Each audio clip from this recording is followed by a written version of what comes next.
একটা সময় ছিল যখন আরবদের নেতৃত্ব ছিল আবু জাহেলের হাতে, আবু লাহাব, উতবা, শাইবা, রাবিআ তাদের হাতে। আবু জাহেলদের ওই যুগটাকে বলা হতো আইয়ামে জাহিলিয়াত। কি বলা হতো? আমরা সবাই জানি আইয়ামে জাহিলিয়াত বলা হতো অন্ধকারাচ্ছন্ন যুগ। এই যুগের অন্ধকারাচ্ছন্ন পরিবেশে নিমজ্জিত মানুষগুলো ওই যুগটাকে আইয়ামে জাহিলিয়াত বলে।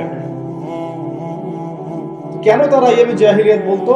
খুব গভীরভাবে লক্ষ্য করলে দেখা যায় সেখানে কয়েকটা মৌলিক পাপ ছিল, কিছু অজ্ঞতা ছিল, এই কারণে সেই যুগটাকে অজ্ঞতার যুগ বলা হতো।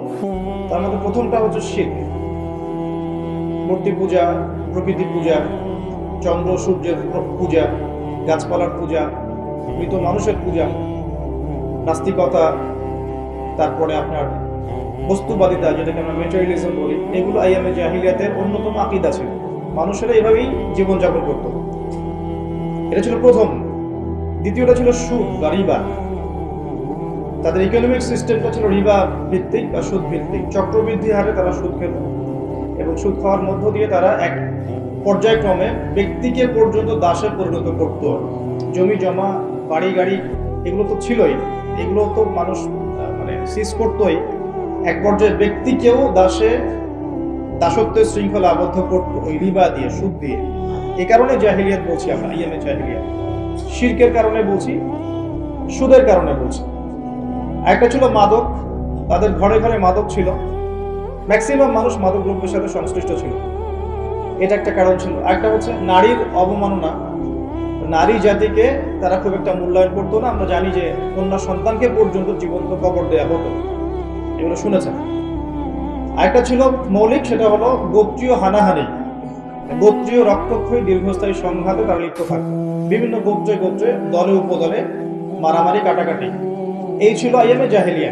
এর পাশাপাশি আরো কিছু ছিল, অশ্লীলতা, ব্যভিচার, জুয়া, ঠিক আছে, অন্যায়ভাবে মানুষকে প্রহার করা, সম্পদ আত্মসাৎ করা ইত্যাদি। তো আমরা যে এখন 1450 বছর পর এসে এই ঊনবিংশ শতাব্দী বলেন আর বিংশ শতাব্দী বলেন, এইদিকে এসে যে আমরা আইয়ামে জাহিলিয়াত শব্দটা শুনলেই মক্কার দিকে তাকাই, তো এই শিক্ষিত মানুষদের একটু নিজেদের দিকে তাকানোর প্রয়োজন আছে।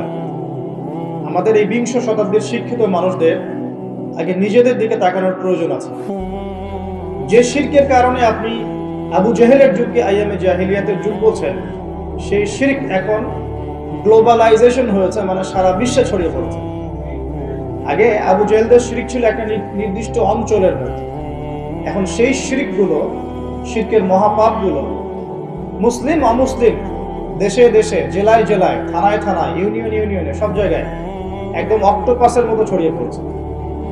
ওই শিরক আপনার কাছেও আছে। আমি ওইদিকে পরে আসবো স্যার, আগে আপনাকে বুঝিয়ে দেই বিষয়টা। যে সুদের কারণে আপনি আইয়ামে জাহিলিয়াতকে অজ্ঞতার যুগ বলছেন, সেই সুদ এখন রন্ধ্রে রন্ধ্রে প্রবেশ করেছে। সুদ ছাড়া কোনো কান্ট্রি নাই এবং সুদ ছাড়া কোনো ব্যাংক নাই, এবং সুদ ছাড়া চলতে পারে এমন কোন মুসলিমও এখন বেঁচে আছে কিনা আল্লাহ ভালো জানে। প্রত্যক্ষভাবে আপনি না খেলেও পরোক্ষভাবে আপনি আমি এর সাথে সম্পৃক্ত। আমি যখন ইকোনমিক্স বুঝাবো তখন বুঝবেন ইনশাআল্লাহ। সুদ আছে এবং এটা গ্লোবালাইজেশন হয়েছে, সারা বিশ্বে ছড়িয়ে পড়েছে। 3, যে মাদকের কারণে আপনি আইয়ামে জাহিলিয়াতকে অন্ধকারাচ্ছন্ন যুগ বলছেন, সেই মাদক এখন মুসলিমদের ঘরে ঘরে নাই। আর মাদক বলতে আমি কিন্তু জর্দাও বুঝিয়েছি, ঠিক আছে, সিগারেটও বোঝাচ্ছি, আর বড় বড় স্কেলে যেগুলো আছে এগুলো বোঝাচ্ছি।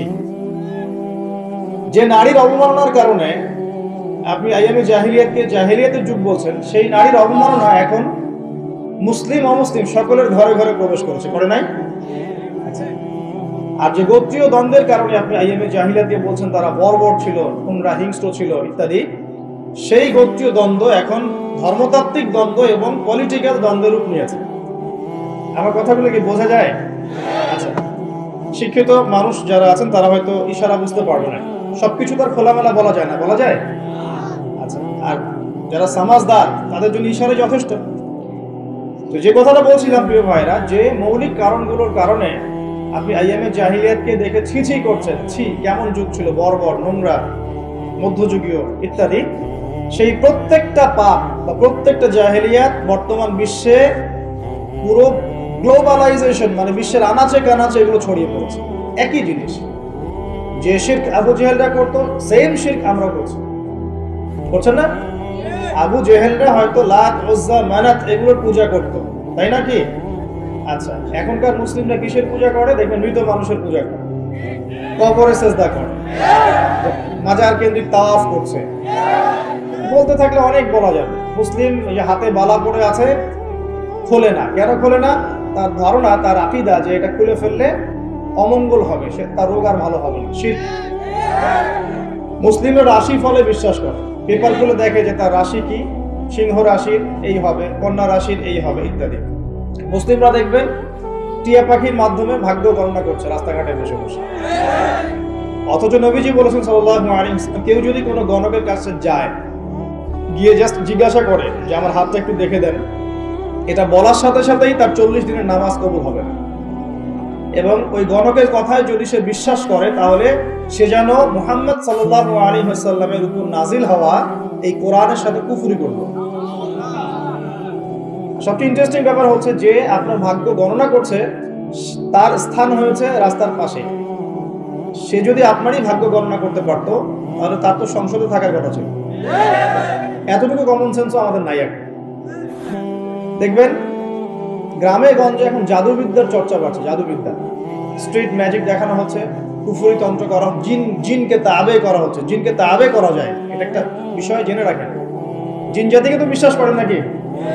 এখনকার মডার্ন শিক্ষিতরা জিনকে বিশ্বাস করে না, তারা রূহকে বিশ্বাস করে না, কবরের আযাবকে বিশ্বাস করে না, তারা আল্লাহকেও বিশ্বাস করে না। তারা বলে যে মহাবিশ্ব সৃষ্টি হয়েছে বিগ ব্যাং থেকে, আল্লাহ সৃষ্টি করেন নাই।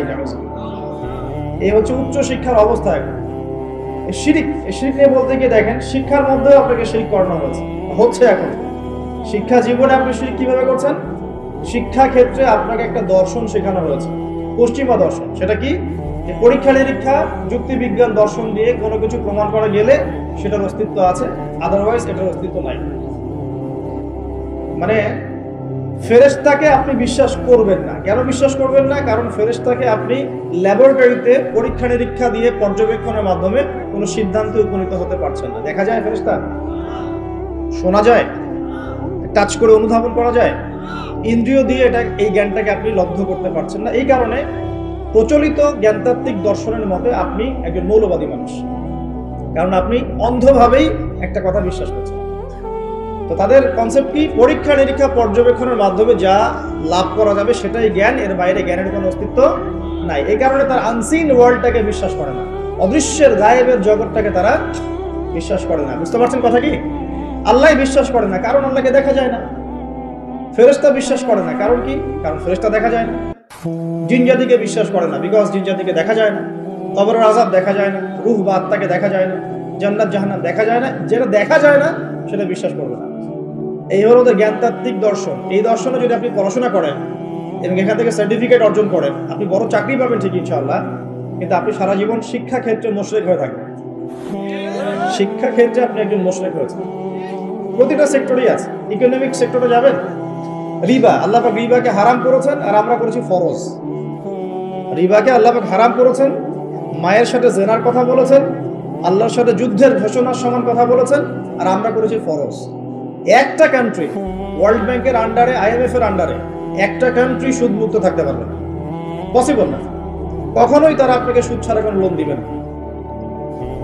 এবং ওদের লোন শোধ করতে গিয়ে বহু দেশ আজকাল শ্রীলঙ্কা হয়ে যাচ্ছে। পড়াশোনা করেন, তাদের লোন শোধ করতে গিয়ে বহু দেশ এখন শ্রীলঙ্কা হয়ে যাচ্ছে। না হয়ে গেলেও হওয়ার পথে 42টা দেশের লিস্ট করা হয়েছে। কয়টা? যাদের ইকোনমিক অবস্থা ক্রমশ নিম্নের দিকে যাচ্ছে, নিম্নমুখী হচ্ছে, হবেও। কারণ কি? বিকজ ইসলামিক অর্থনীতির যে একটা চিরায়ত মূলনীতি আল্লাহ পাক কোরআনে দিয়েছেন, এটা বলতে বলতে এখন আমার মুখের ফেনা উঠে যাচ্ছে। 1 নাম্বার যাকাত ভিত্তিক অর্থনীতি, কৃষি ভিত্তিক অর্থনীতি, ব্যবসা ভিত্তিক অর্থনীতি, দান সদকা ভিত্তিক অর্থনীতি। এক কথায় ইসলামিক অর্থনীতি এবং এমন কারেন্সি যার ইন্ট্রিনসিক ভ্যালু আছে, অন্তর্নিহিত মান আছে, এগুলো যেহেতু আমরা এখন বাস্তবায়ন করতে পারছি না, এই কারণে পশ্চিমা অর্থনীতির যে সুদের মার প্যাচ, এর মধ্যে আমরা পড়ে গেছি। এখান থেকে কেউ বের হতে পারছে না। অথচ সুদ সম্পর্কে আল্লাহ রাব্বুল আলামিন সূরা বাকারার মধ্যে বলেছেন 278 থেকে এই যে 81 পর্যন্ত পড়ে দেখেন, তোমরা সুদ ছেড়ে দাও, ওয়া ইল্লাম তাফআলু, যদি তোমরা এটা না করো, সুদ না ছাড়ো, তাহলে ফাযানু বিহারবিন মিনাল্লাহি ওয়া রাসূলিহি, আল্লাহ এবং তার রাসূলের সাথে ঘোষণা শুনে রাখো। তো আমরা করছি আল্লাহ এবং রাসূলের বিরুদ্ধে। তো আল্লাহ এবং তার রাসূলের বিরুদ্ধে যুদ্ধ করে কেউ কি সফল হবে? এই কারণেই আল্লাহ পাকের হারামটাকে যে আমরা হালাল করে নিয়েছি, এটাও এক প্রকার শিরক। এটা কি? এটাও শিরক। আল্লাহ পাক দিয়েছেন দিনার দিরহাম, মার্কেটে আপনি খুঁজে পাবেন না, হারাম করে দেওয়া হয়েছে। পশ্চিমারা বলেছে এটা ব্যান, চলবে না। কি চলবে? ডলার। ডলার চলবে। ডলার হচ্ছে হার্ড কারেন্সি, বাকি সব সফট